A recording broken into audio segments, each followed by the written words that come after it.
Kita ba ulo ko?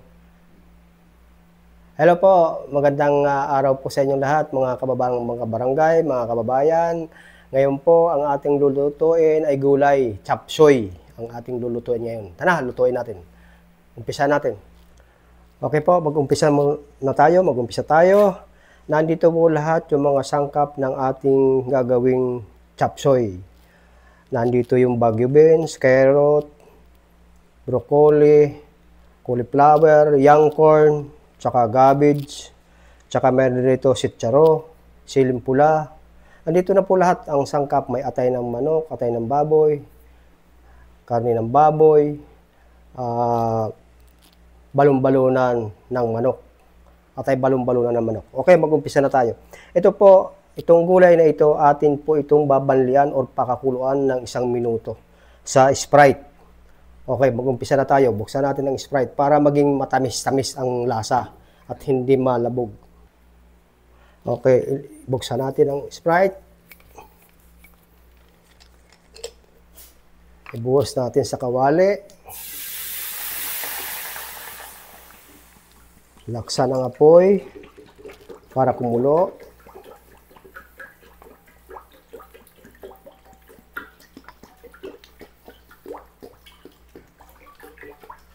Hintayin natin hanggang kumulo bago natin ihulog yung itong mga gulay na ito.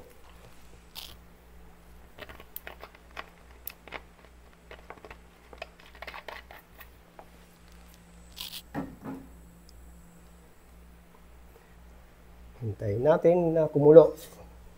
Okay. Tingnan natin kung kumulo na. Kumulo na ang ating tubig. Umpisa na natin magpakulo o magbanli ng ating gulay.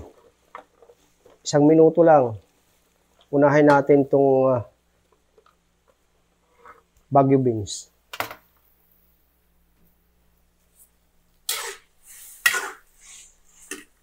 Yan, medyo matigas ng konti ito eh. Tapos susunod na natin yung broccoli at saka yung carrots. Yung, para sabay-sabay halo-halo na yan mga yan.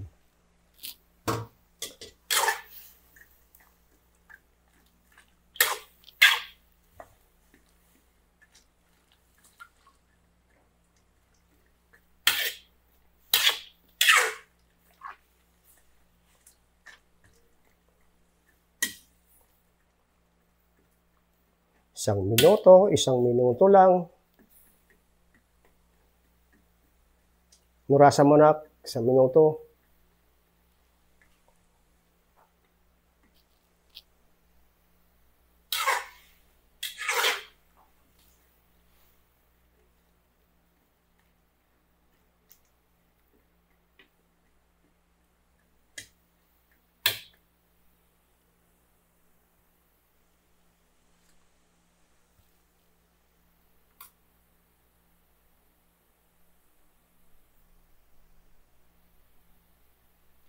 Halo-haloin. Halo, ukay-ukay.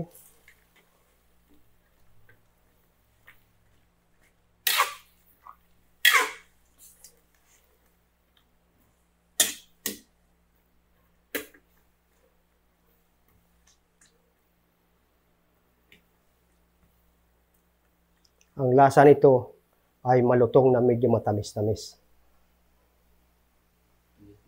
Okay na? Okay, hanguin na natin. Inaampunan ang apoy natin. Yan. Okay mo? Ang ganda niyan. Para sa ganun, ang ating chop suey ay hindi malalabog yung ating magugulay.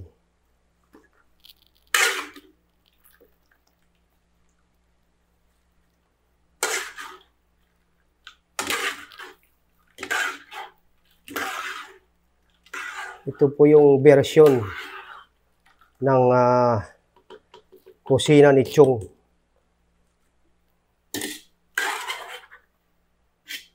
Okay, sunod na natin itong repolyo.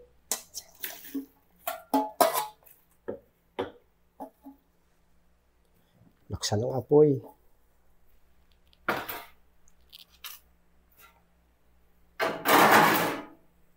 Halo-halo.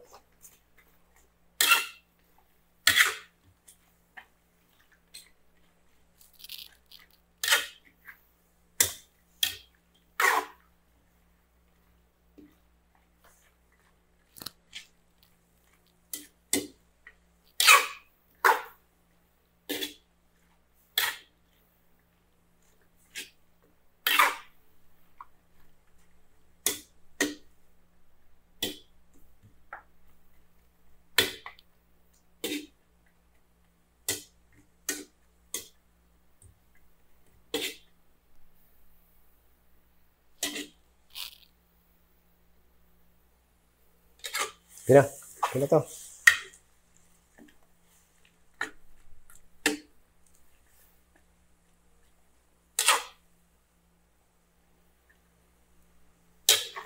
Hanguin natin.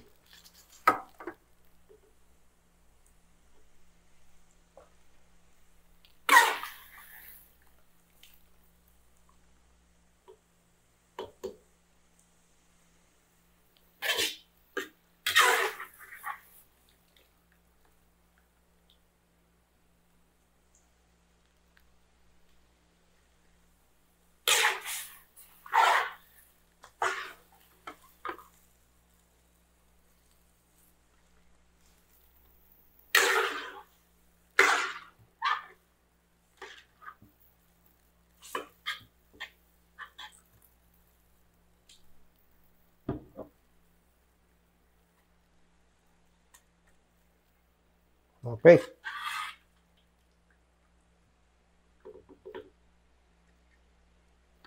And then, itong ano na ito, hindi na natin kailangan ito. Okay, tayo mag-umpisa na mag-gisa.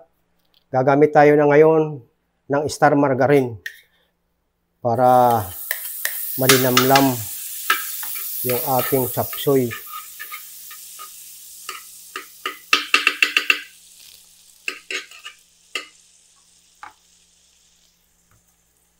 Alright.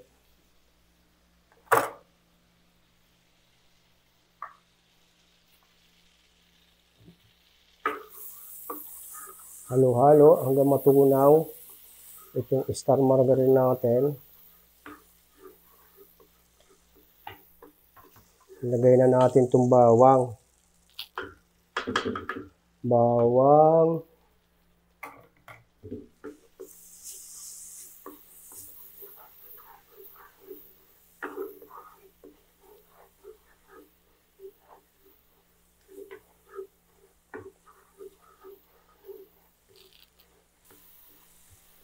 Sinunod na natin itong celery. Pampabango.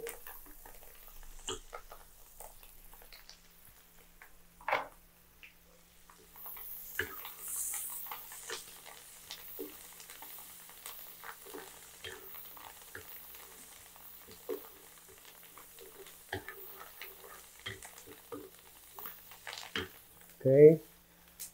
Sunod natin ang ating balon-balunan. Tsaka yung baboy. Pagsabay na natin yan. Kasi hindi maaaring isabay dito at overcook itong mga atay. Hindi magandang overcook yung atay at titigas. Ihulog na natin itong pork cube para malinamnam.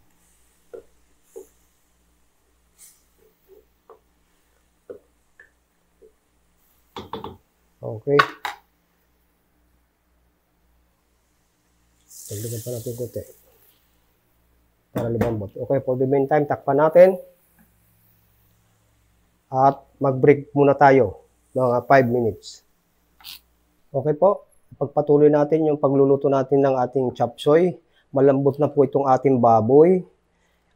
Susunod natin ihulog itong ating atay kanina na isinuti natin sa butter at saka sa bawang. Ayan.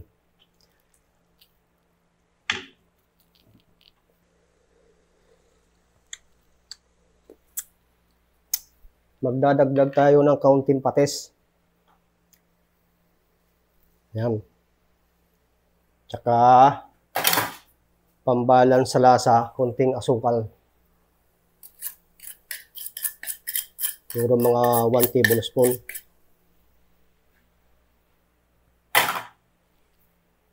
Halo-halo.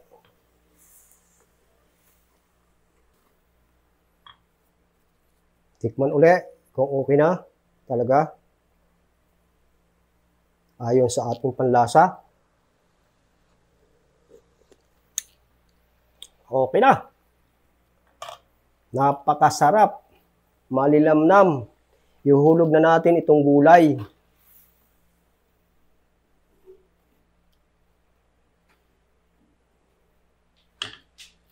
Ito muna ng konting pampalapot. Lagyan natin ng konting pampalapot. Yan.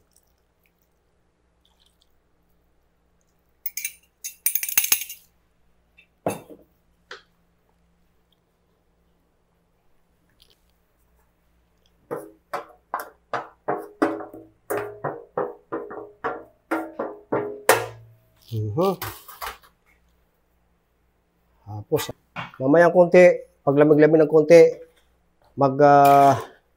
placing na tayo, magtitikim ang portion na tayo. Okay, magpapalibig na tayo ng konti. For the meantime, cut muna tayo.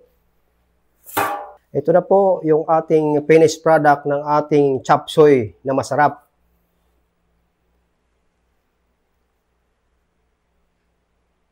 Malutong na malutong, manamis na miss ang ating mga gulay dahil hindi lamog. Okay, tikman natin. Halika, kain na tayo. Tikman natin yung ating chop suey.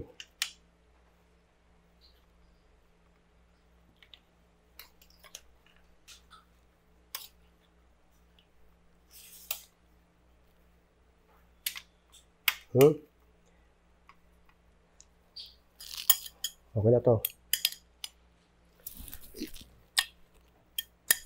Sus, karasa.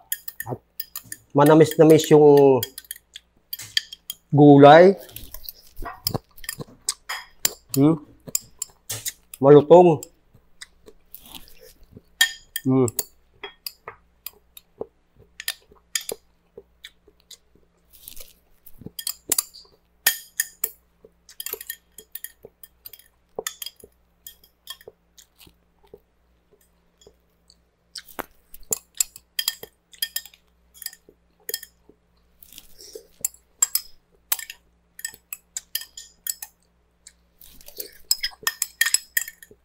Masarap.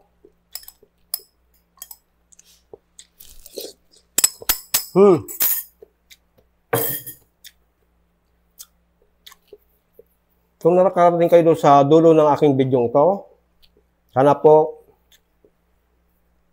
paki-share, paki-like, at paki-follow sa aking video ito at para marami makapanood.